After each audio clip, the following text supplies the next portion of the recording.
تو سلامت رہے اے میرے گلستاں، سر کٹائے ہیں تیرے لیے نوجوان. تو سلامت رہے اے میرے گلستاں، سر کٹائے ہیں تیرے لیے نوجوان. مٹ گئے ہندو مسلم تیری شان پر، تیری چاہت محبت تیری یاد پر.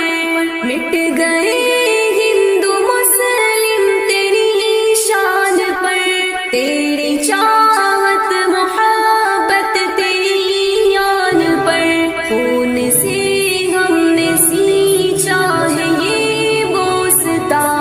تو سلامت رہے اے میرے گلستاں، تو سلامت رہے اے میرے گلستاں. چلے نہیں، ملک کو چلانے کے لیے ایک نظام، ایک قانون اور ایک ضابطے کی ضرورت تھی، اور اسلام بھی اس کی تعلیم دیتا ہے.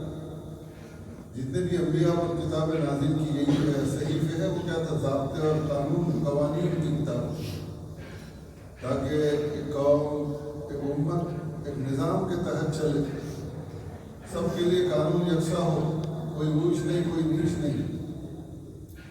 اسلام ہی سے جو ہے بات کی گئی کہ بھئی کسی بھی تنظیم چاہے چھوٹی ہو بڑی ہو، اس کو چلانے کے لیے ضرورت پڑتی ہے، اس کو چلانے کے لیے ضرورت پڑتی ہے نظام کی.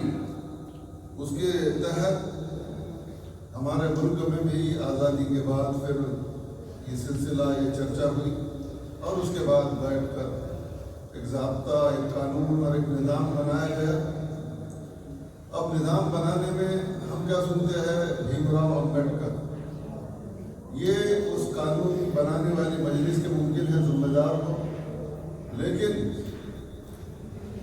پورا نظام ہمارے علماء کرام نے ان کو پیش کیا. ان کے نام آج آتے نہیں.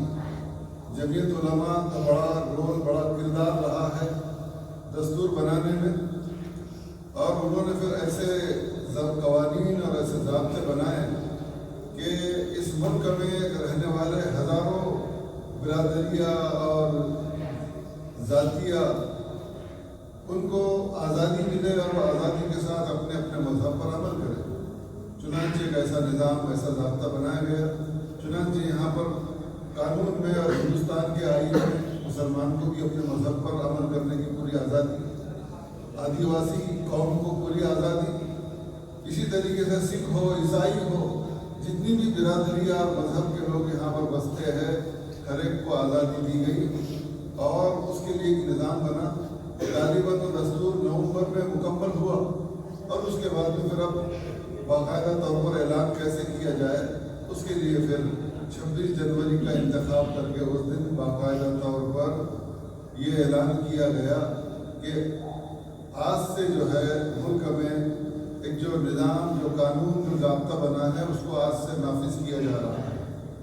آئندہ یہاں پر اس نظام کے تحت ملک چلے گا، اور اس میں ہر ایک کو اپنے اپنے مذہب پر عمل کرنے کی آزادی دی گئی ہے. وہ اس کے مطابق جو ہے عمل کرے گا، اور وہ سلسلہ آج تک چل رہا ہے. جس طریقے سے ملک کی آزادی میں مسلمانوں کا سب سے زیادہ کردار رہا، خاص طور سے علماء کا، اسی طریقے سے ملک کے آئین کو بنانے میں بھی علماء کا بڑا زبردست رول اور کردار رہا ہے. اب یہ الگ بات ہے کہ ہمیں معلومات نہ ہونے کی وجہ سے جب اس طرح کی مجلس منعقد ہوتی ہے تو ہم اپنے آپ کو ایک بالکل کمزور سمجھ کر وہاں پر کھڑے رہتے ہیں کہ یار اس ملک کے لیے تو ہم نے کچھ بھی نہیں کیا. یہ قصور ہمارا ہے کہ ہم نے معلوم نہیں کیا کہ اس ملک کے لیے ہم نے اور ہمارے اسلاف نے، ہمارے علماء نے کتنی قربانیاں دی اور کیسی کیسی انہوں نے جدوجہد کی ہے.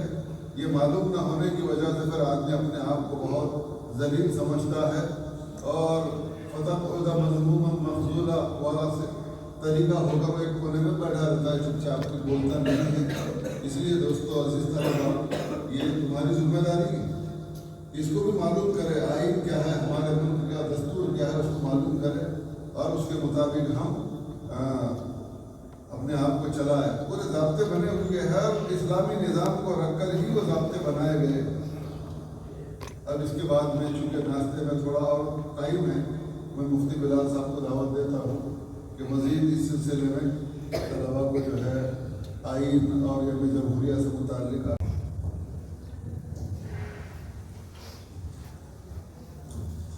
بسم اللہ الرحمن الرحیم۔ عزیز طلبا، اللہ تعالیٰ نے ہم سب کو انسان بنایا، اشرف المخلوقات بنایا۔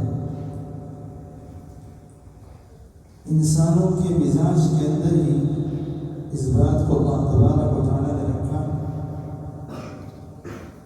کہ وہ جرائم سے بچے، اچھائیوں پر عمل کرے۔ فطرت میں ہماری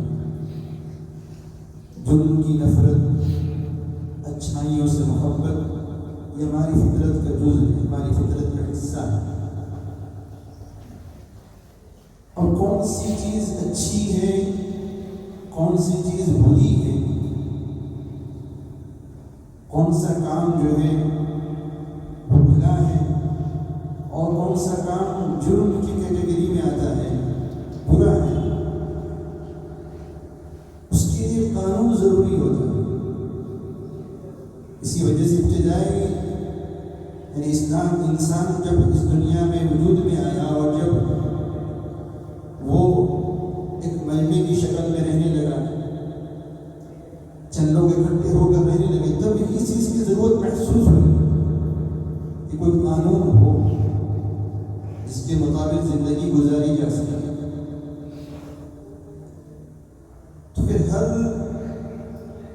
علاقے کے اندر مہذب انسانوں نے قانون کو مرتب کیا، قانون کو ترتیب دیا جس کے مطابق وہ زندگی بسر کرنے لگے۔ ایک وقت تھا کہ اس ملک پر جو ہے غاصب انگریز قابض ہوئے تھے اور انہوں نے گورنمنٹ ایکٹ بنایا تھا، اس کے مطابق اس ملک کا نظام چلایا کرتے تھے۔ پھر جب ہمارے اسلاف کی قربانیوں کی بنیاد پر اللہ تبارک و تعالیٰ نے اس ملک کو آزادی عطا فرمائی، یہ ملک جو ہے ان کے قبضے سے آزاد ہوا، اس کے بعد پھر یہاں بھی ضرورت محسوس ہوئی اس بات کی کہ کوئی قانون ہو جس کے مطابق جو ہے اس ملک کا نظام چلایا جا سکے۔ تو پھر ایک دستور ساز اسمبلی کمیٹی بنائی گئی، اس کی قیادت جو ہے بابا صاحب امبیڈکر کو دی گئی۔ اس اسمبلی کے اندر جو ہے بہت سارے علماء بھی تھے، جن میں مولانا ابوالکلام آزاد رحمہ اللہ کا نام بھی آتا ہے، مولانا حسرت نعمانی اور کئی مسلم خواتین تھیں جن کی محنت کے نتیجے میں جو ہے یہ دستور وجود میں آیا۔ آج کے دن کو یوم جمہوریہ کہتے ہیں۔ یہ بات ذہن میں رکھنی چاہیے کہ جمہوریت اور اسلام، جمہوریت نہ تو اسلام کے عین مطابق ہے نہ بالکل منافی ہے۔ جمہوریت جو ہے جس پر اس ملک کے قانون کی بنیاد ہے، جمہوریت نہ تو اسلام کے عین مطابق ہے نہ اسلام کے بالکل منافی ہے۔ جمہوریت کہتے ہیں حکم الناس علی الناس للناس۔ جمہوریت کی تعریف اگر ابھی بھی کریں تو جمہوریت کہتے ہیں لوگوں کی حکومت، لوگوں کے لیے، لوگوں کے ذریعے سے لوگوں پر، اس کو جمہوریت کہتے ہیں۔ اور اسلام قائل ہے کس کا؟ اسلام قائل ہے ان الحکم الا للہ۔ جمہوریت نام ہے لوگوں کی حکومت کا، عوام کی حکومت کا، عوام کے ذریعے سے عوام پر، اس کو جمہوریت کہتے ہیں۔ اور اسلام قائل ہے ان الحکم الا للہ، کہ حکومت تو صرف اللہ تبارک و تعالیٰ کا حق ہے، جو حاکم ہے وہ خادم ہے اللہ کا۔ اسلامی اعتبار سے اس کی ذمہ داری ہے کہ وہ اللہ کے احکام کو زمین پر نافذ کرے۔ اور جمہوریت کے اعتبار سے حاکم جو ہے وہ عوام کا خادم ہوتا ہے، لوگوں کا خادم ہوتا ہے، لیکن بنیاد دونوں کی اس بات پر ہے کہ ظلم نہ ہو، لوگ لوگوں پر ظلم نہ کریں، بندے بندوں پر ظلم نہ کریں، انسان انسانوں پر ظلم نہ کریں۔ اس لیے چونکہ اس کی بنیاد جو ہے انصاف پر رکھی گئی، عدم ظلم پر رکھی گئی، اس وجہ سے ہمارے علماء نے اس کو قبول کیا۔ ورنہ جمہوریت نہ تو عین اسلام ہے، نہ اسلام کے بالکل منافی ہے۔ تو ہمارا ملک، اس ملک کی بنیاد جو ہے جمہوریت پر ہے، اور یہ آج کا دن جو ہے، اس دن 26 جنوری کو 1950 کے اندر وہ دستور ہوئی جس کی بنیاد جمہوریت پر تھی، اس دستور کو نافذ کیا گیا تھا۔ اس کی خوشی میں ہر سال جو ہے اس دن کو منایا جاتا ہے۔ ہمارے دستور کی ایک بڑی خاصیت یہ ہے کہ اس میں اس ملک کے اندر رہنے والے بسنے والے ہر انسان کو اس کے مذہب پر عمل کی آزادی دی گئی ہے۔ ایک بڑی خاصیت ہمارے دستور کی، یہ دستور ہے نا، دنیا کا سب سے ضخیم دستور ہے۔ ہمارا ملک کا جو دستور ہے دنیا کی سب سے ضخیم دساتیر میں سے شمار ہوتا ہے۔ تقریباً 395 آرٹیکلز اس کے اندر ہے، 395 آرٹیکلز اس کے اندر ہے، ضخیم دستور ہے۔ اس دستور کا سب سے اہم بنیاد جو ہے یہ ہے کہ اس ملک کے اندر بسنے والے ہر انسان کو اس کے مذہب پر عمل کرنے کی آزادی ہے۔ دستور پر کوئی خاص مذہب حکمرانی نہیں کرے گا، کہ اس دستور پر کسی خاص مذہب کا رنگ نہیں چلنے دیا جائے گا۔ یہ اس دستور کی سب سے بڑی خاصیت تھی۔